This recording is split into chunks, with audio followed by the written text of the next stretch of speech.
First thing you should know about me, I'm a scam artist. My business provides a service, but it also sells a lie.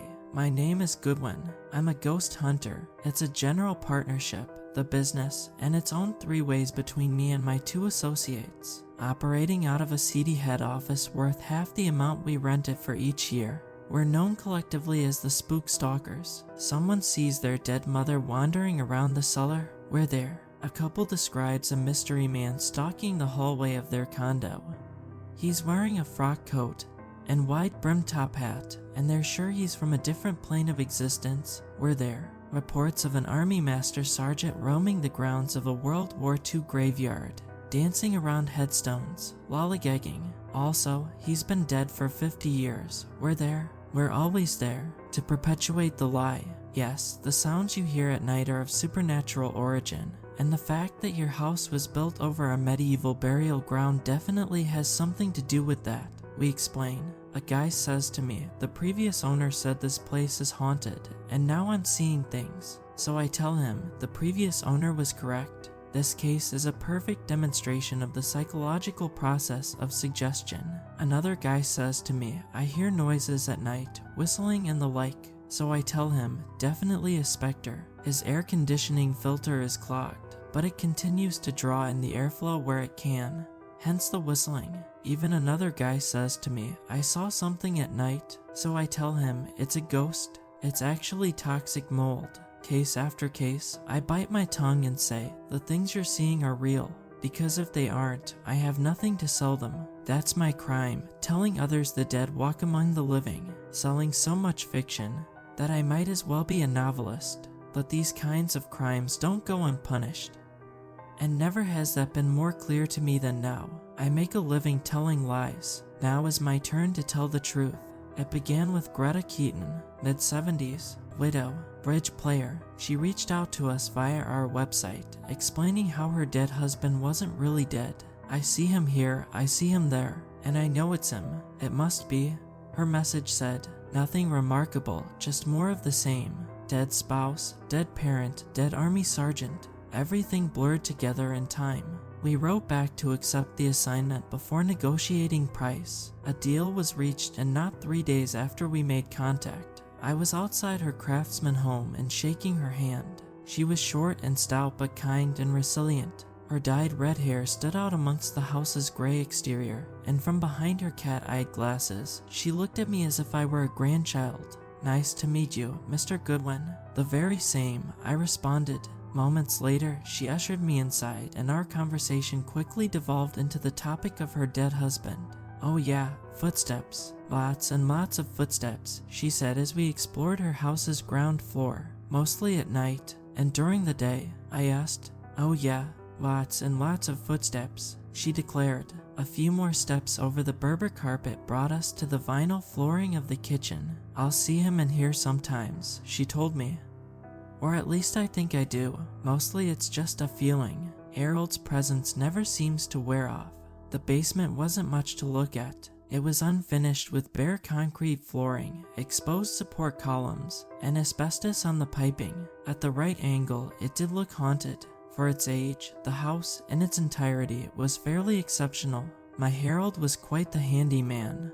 Greta said while we toured the upstairs. The renovations, which must have cost more than the house itself, kept it modern and durable. But even so, I always checked for weak points, something that could account for Harold's alleged resurrection. Only an investigation would reveal what she was really experiencing, whether it was the effects of infrastructure sound, or carbon monoxide poisoning, to name a few. Had I discovered anything of that nature, I would have told her to move. If not, I'd allow her to stay put. Stay with Harold, I would have said. She'd thank me, slap a check for $200 in my hand, and we'd be on our way, both of us at peace. Following the grand tour, Greta handed me a brass key that unlocked the front door. Was Harold's old key, she said, before assuring me that she'd be out of the house by 10 p.m.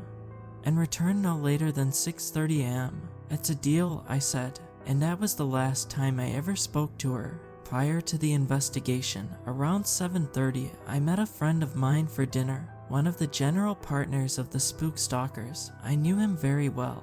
"Lorenzo, over here," I called out as he glanced over the restaurant, looking for me. "Over here." Once he found me, he weaved around a few tables and dodged a few patrons before he made it to the booth where I was sitting. "How are you, Goodwin? Did you order?" "Waiting for you." He slipped his jacket off, grabbed a menu. "What do they got here?" "You meet with the client." "Sure did. I think I'll just get a burger." "What'd she say?" "That her husband was a college graduate, loved playing gin rummy, and died of lung cancer 3 years ago. Also, he's alive and still lives in the house, but only at night." "I'm shaking in my boots," he said sarcastically. "Where's the waiter?" "I can give you the address if you want to stop by." "Sounds good," he nodded. A waiter took our orders, and the elderly couple in the booth adjacent to ours paid their bill and left. Lorenzo was thumbing the screen of his phone, scrolling through a news feed when I asked him, "What do I tell her?" "Who?" "The client." "Yeah, you mean?" He set his phone aside. "What do you mean?" "Say I find something dangerous in the house. Carbon monoxide, mold, whatever." "What do I tell her?" "That she needs to leave even though her husband's there." Lorenzo took a moment, losing himself in thought, before he said, "Tell her it's the devil, that the devil is in her house, and using her husband as a front. Think she'll buy it?" "Of course, she'll buy anything. Devil is a bit too much, no?" "Evil spirit then." Lorenzo sipped his drink. "Her house is full of evil spirits." To that, we both drank. By the time I got back to the Keaton residence, both the moon and sun were gone. Nothing but a blanket of cloud cover remained. I climbed out my car and walked across the stone path leading to the porch, armed with Harold's key and a DSLR camera. The night ahead of me was poised to be long and tedious, yet I wasted no time entering the house, where I was immediately struck by a low sound, a thud. Instinctively, I got the DSLR and started filming, hoping to use the footage as proof that the Keaton residence was indeed a haven for spirits. Evil spirits, that and a few carefully crafted lies would seal the deal. "Your house is haunted, Mrs. Keaton. Here's the video evidence to prove it," I would say after finding out what really caused the thud. But that plan went out the window as soon as I stepped into the living room. Blood splattered across the carpet. There were only a few specks at first glance, but with each step, the blood trail grew thicker and denser before reaching a head at the polyester couch. Bright blue cushions stained dark red. The metallic smell made me gag.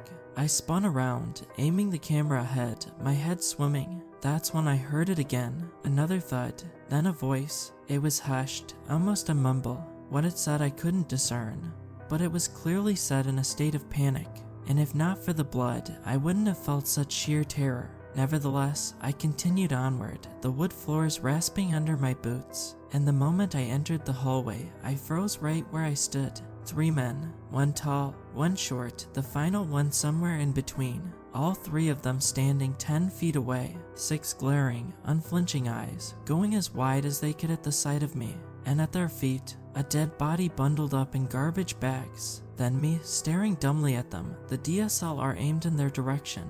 No more than 10 seconds later, I blurted out, without thinking, "Damn." And in that instant, the small man charged at me with a crowbar, breaking the tableau. But still I couldn't move, couldn't even take a single step backwards. Immobilized by fear, I hardly noticed when the short man slapped the camera out of my hand and swung the crowbar toward my head. Everything went black. They were heaving me down the basement stairs.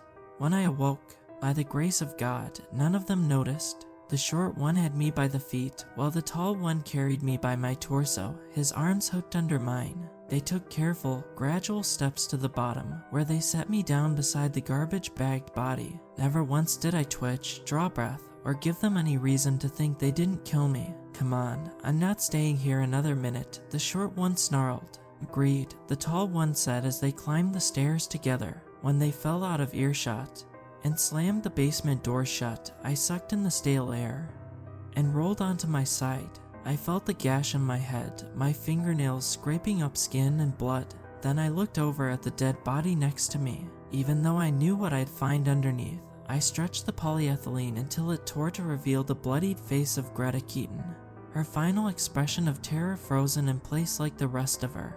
And before the lump in my throat gave way to tears, I saw him. Harold Keaton, standing by the only window in the room, lit by the moonlight. The one thing I'd been denying during this whole enterprise now stood before me, as real and as tangible as the house itself.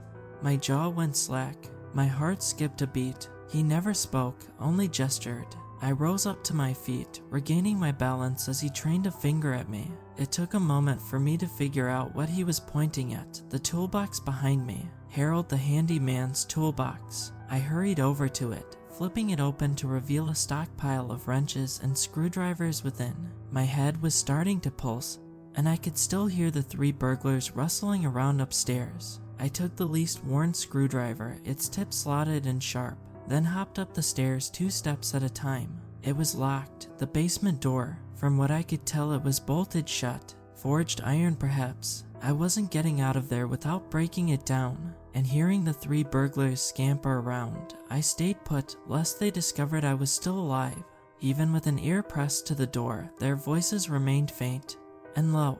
Like a well-oiled machine, they hurried from room to room, clearing them of any valuables they found along the way. Find anything in that drawer. You think this'll be worth anything? Did we check all the bedrooms? Never once did I think of intervening. The game was 3-on-1, and they'd have my ass before I'd get the chance to have one of theirs. But when there was a knock at the front door, things quickly changed. "SH, is someone at the door?" one of them muttered. They stood in silence for a moment, as did I. Just as we began to think nothing of it, there were 3 more knocks. Then a muffled voice, "Goodwin." I recognized it immediately as Lorenzo, there to help me with the investigation as promised. At first it seemed the burglars would wait him out, hoping he'd go away eventually. But Lorenzo was a good friend, a loyal one at that, and he wasn't one to leave his friend alone and without help. So he entered the house, unaware of what lied therein. He got no more than 1, 2,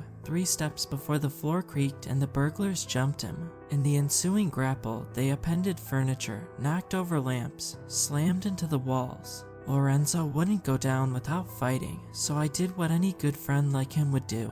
I kicked the basement door down and went to help my friend. The screwdriver gripped tight in my fist. I hurried around the corner, my shoulders hunched, and there they were. "Shit, he's alive," the short burglar yelled as his eyes landed on mine. He and the tall one had Lorenzo pinned at the arms, allowing the third a clear shot to his abdomen. The third punched holes into Lorenzo's chest with a butcher's knife, draining him of blood as the short one rushed at me once again. There was no thought, no plan, no nothing. I lunged the screwdriver forward, aiming for nothing in particular when the short one came within reach of me. The screwdriver impaled him through the neck, its tip sticking out of his nape. I released the tool, unable to pull it out of his throat as he collapsed then and there. Within seconds, he was dead. "Calvin," the third one cried out. I didn't have the opportunity to process what I just did, because the tall one was already diving towards me and bringing me to the floor, slamming my head into the hardwood. And when I looked up, I found myself staring down the barrel of a gun. "Don't shoot him, don't shoot him," the third burglar ordered the tall one. "Son of a gun deserves worse." Unsurprisingly, they dragged me back down to the basement, where they took turns kicking me in the head and torso for 10 minutes. When it was finally over, the tall one held me at gunpoint while the third one pulled himself together, massaging his head, wiping his tears away. I lay on the ground, coiled up near Greta's corpse. God damn you, he grumbled. Finally, he turned to me, red-faced and panting. "You don't know who you just killed, do you?" All I could feel was pain. Every slight movement was a jab to my nerves, a never-ending torrent of hurt. So I kept quiet, trying not to put too much strain on my body. "You don't know, do you? Piece of trash. Doesn't even know." He dropped to a knee, got in my ear, lowered his voice to a growl, and said, "You killed my brother, my best friend." I couldn't help but answer back, "In spite of the pain, you killed mine." Salted tears rolled down and around my swollen face, stinging my various wounds, and the third burglar shamelessly began laughing, devoid of any and all sanity. He laughed until he cried, and he laughed until he jumped to his feet and said, "Don't go anywhere." And I didn't. I let him head back upstairs. I let the tall burglar hold the gun on me. My fate sealed. I let it happen. I wondered what my family'd think, what Lorenzo's family would think. Maybe I'd come back like Harold and explain myself. Maybe, maybe not. Time would tell, and it did when I saw Greta. From behind the tall burglar, she appeared. Greta Keaton, dead but alive. I sat up, my eyes going as wide as they could under their swellings. You going somewhere? The tall burglar asked. He didn't think to turn around to see what I was seeing. Instead, he grew agitated, tightening his grip on the gun. What are you doing? He hissed. Greta was upon him now, and her spirit stepped into his, the two of them becoming one within him. And the evil look on the burglar's face began to soften, his grip on the gun relaxing, as he lowered his arm and smiled. It wasn't malicious, nor was it mocking. Put simply, it was reassuring. I'm not here to hurt you, that smile said. You can trust me. Then, as if on cue, the third burglar marched in. He was ambling down the stairs, taking his time, blissfully unaware that he was no longer in control. When he reached the basement floor, he revealed a glistening pair of scissors in his hand, snipping them just to taunt me. Hold him down, he ordered, but the tall one did no such thing. Jace, the third one hissed. Little help, but that help never came to him. Instead, the tall one turned to face him, his eyes narrowed, his posture rigid. He raised the gun, taking aim. What the hell? The third one mumbled as his friend shot him point blank in the head, ending his life from behind the brilliance of a muzzle flash and the deafening crack of a gunshot. I flinched, startled by the sound, while the third burglar's dead body flumped to the cement. When my eyes went back to the tall one, he was staring back and smiling. Then, without a moment's notice, he stuck the gun against the roof of his mouth and fired. The bullet turned his head into a blood spout. And there, standing in his place while his lifeless body crumpled, was Greta. And there, standing by her side, was Harold, a uniformed patrol officer. Was feeling my neck for a pulse when I was once again jolted awake. Got a live one. One of the neighbors had heard the gunshots. They put me on a stretcher and carried me through a carnival of red and blue lights on the way to an ambulance. 10 miles later, I was handcuffed to my hospital bed and shown a radiograph. There was a hair-thin crack running down the X-ray. My skull was fractured. Surgery wasn't necessary, thank God. A month and a half the examiner gave me. One day, a month and a half down the road, you'll be the old you again. That day will come, and I shudder at the thought of it. I killed Louis Finley, Calvin Finley, and Jason Dallas after ending up in the wrong place at the wrong time. I explained to investigators. Explained the dead homeowner. She was a client. Explain the other dead body. He was my friend. Explain.